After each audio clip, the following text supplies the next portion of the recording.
I bet you have had this experience.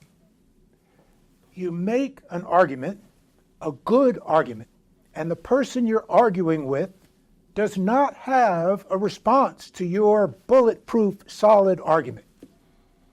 But they end up still thinking whatever they thought before. They remain unpersuaded. This has probably happened to you many times, including Thanksgiving dinners. And you may say, in light of having had that experience, that I am or was being unfair to you. Because I said in the first episode that I think we argue poorly. We don't argue well. And that I was going to address that, and I am going to address that. But you may be thinking, Clark, that's unfair. Because often, even when I argue well, I don't succeed in persuading people. So what do you say to that? Here's what I say. Were you really arguing well, or are you just making good arguments?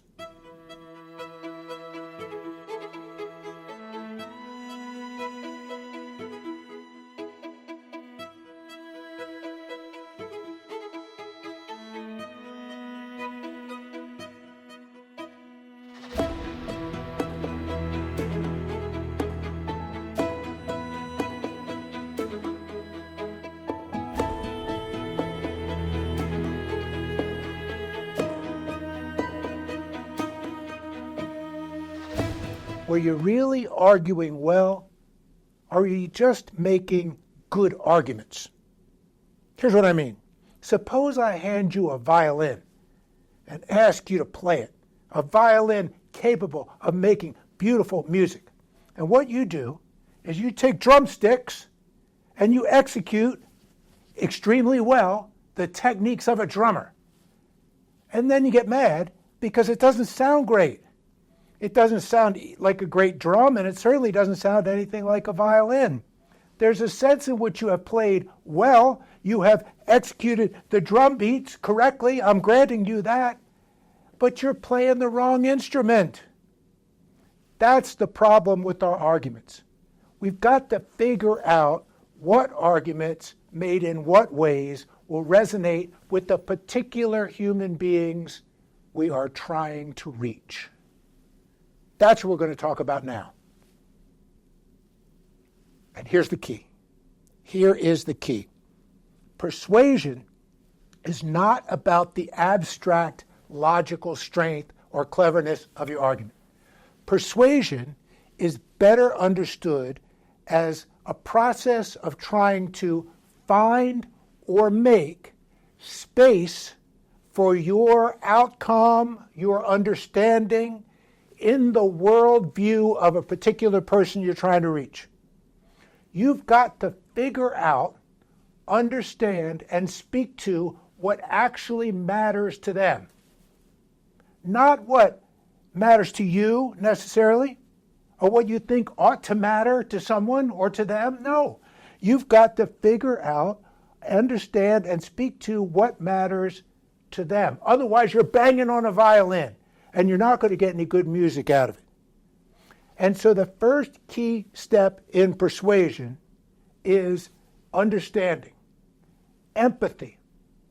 Not necessarily sympathy, more like what they call cognitive empathy, an understanding of where someone is coming from, the ability to put yourself, at least cognitively, in their shoes.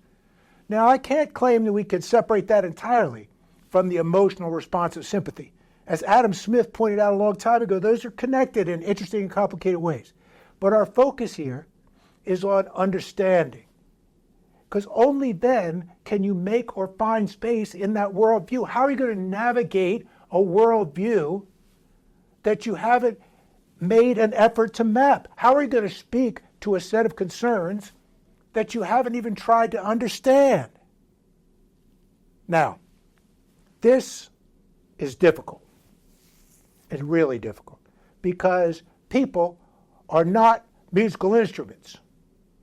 They don't fall into neat categories with rules. As hard as it is to play a musical instrument, it may be in some ways even harder to understand and speak to people in ways that will resonate to continue the musical metaphor. As Hamlet said to, what's her name, Rosencrantz and Guildenstern, when they were trying to, manipulate him, he said, "What a sorry thing you make of me.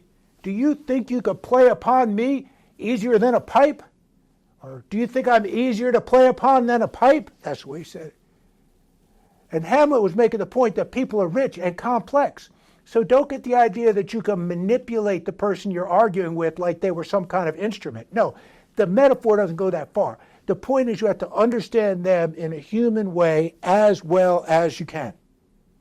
And that's hard. It's hard because they're more complicated than musical instruments, and also it's hard because they won't tell you.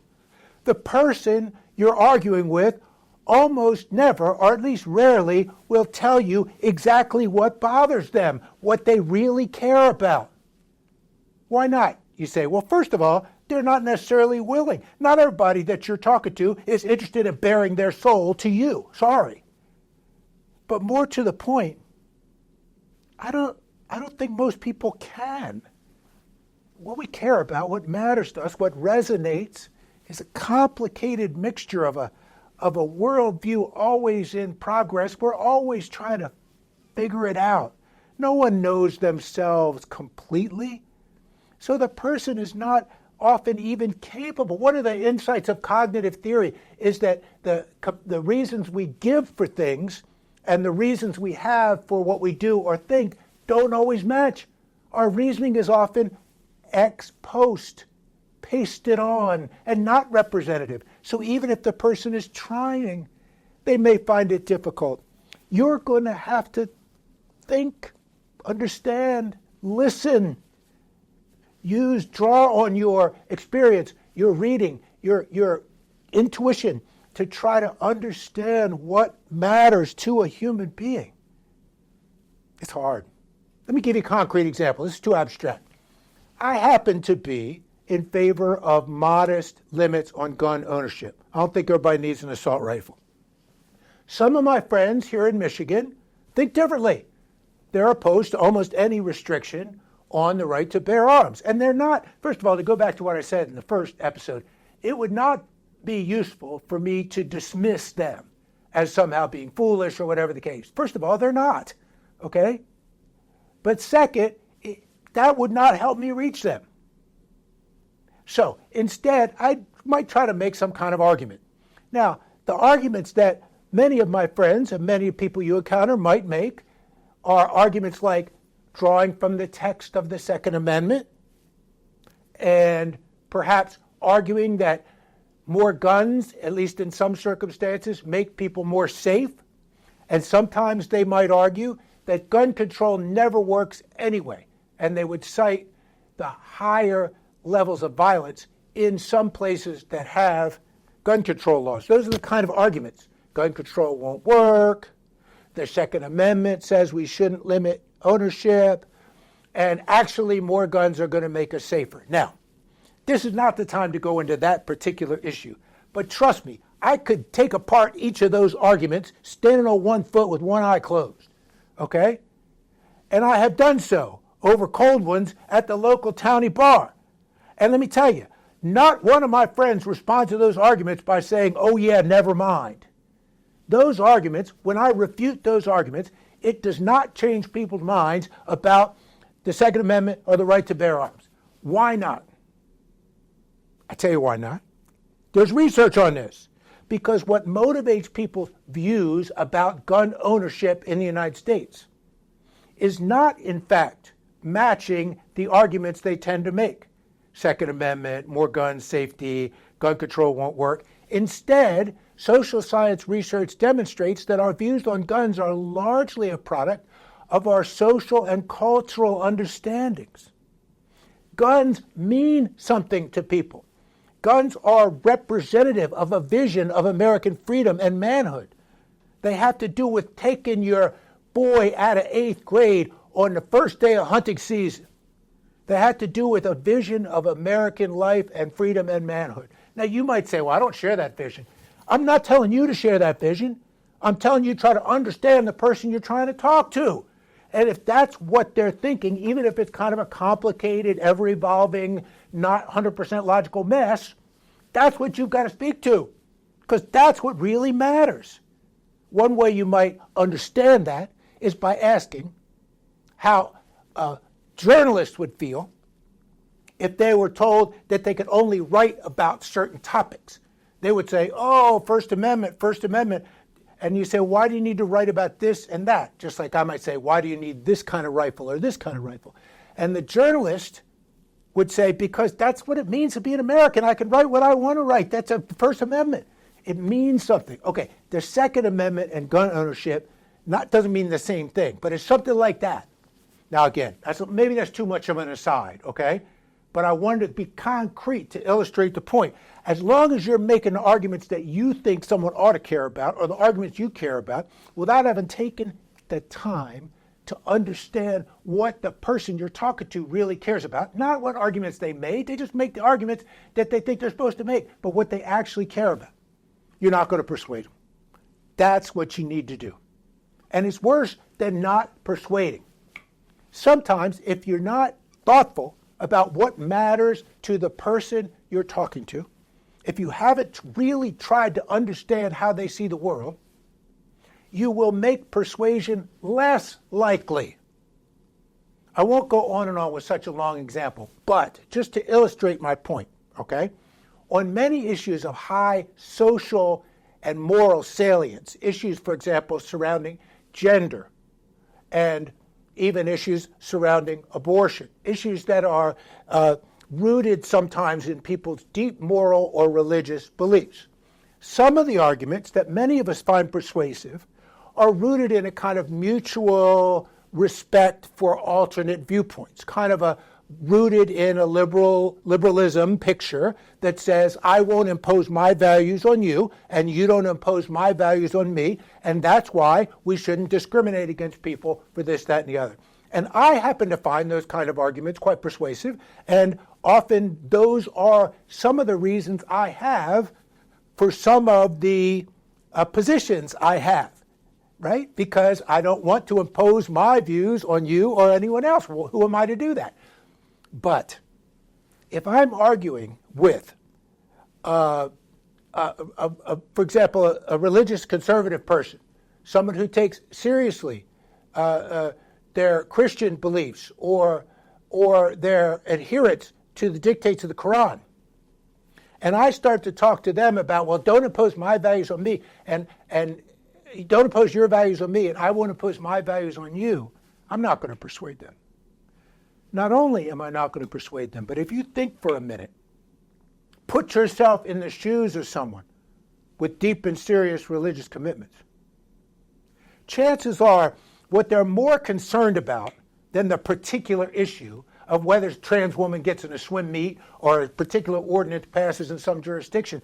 What probably is bothering them, if you enter into their view with understanding and respect, is an awareness of a kind of creeping moral relativism.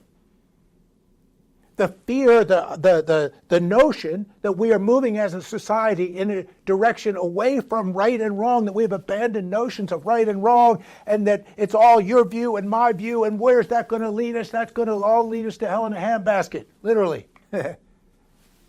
So if you start making arguments, my view, your view, let's not oppose, that's going to make it worse. They'll say, that's exactly what I'm worried about. Instead, you got to think. You got to speak to a person. And you might say, for example, I respect your view. It's not just a matter of opinion. Just like your view is that you have to accept Jesus Christ. And that's not just a matter of opinion to you. That's the fact, right? And to say, or the dictates of the Quran, or whatever it may be, I understand and respect that. Not everything is just a matter of opinion. But you know what? As sincerely as you hold that belief, and as hard as you preach it every Sunday, you do not choose to convert people by discriminating against people in other religions. You do not try to coerce people into the Quran because you know that doesn't work. Because you choose to persuade by your example and your preaching rather than by your coercion and discrimination. So if you support me on this, whatever the issue may be, right, a modest anti-discrimination ordinance. We will not interpret that. We need not interpret that as relativism. No, we're interpreting that as a mutual decision to speak to our moral visions by our example and our words rather than through the coercion of the law, which is not effective anyway. Now, I'm not saying that that argument is going to turn a right reverend into a member of the Rainbow Coalition, okay? I wasn't born yesterday. I'm saying if you think like that, you're actually having a conversation with a human being. And that's what you need to do if you want to persuade. You need to understand their worldview well enough to try to make or find space in it. That's a hard human skill. Hard human skill. But I want you to remember this. No one is the bad guy in their own life story. So if all you could say about the person you're talking to is that they're stupid or racist or greedy or whatever, you may be right, but you're not understanding the world as they see it. Somehow, they've got a way of making sense of the world that has led them to think they're okay and hold the position they have. Until you can get your brain around that, you're not going to persuade them. Now, in the next episode, we're going to talk a little bit more about why this is so difficult, but also, and more to the point, so I hope you join me, we're going to talk about why it's worth the effort. Why it's worth the effort. Thank you.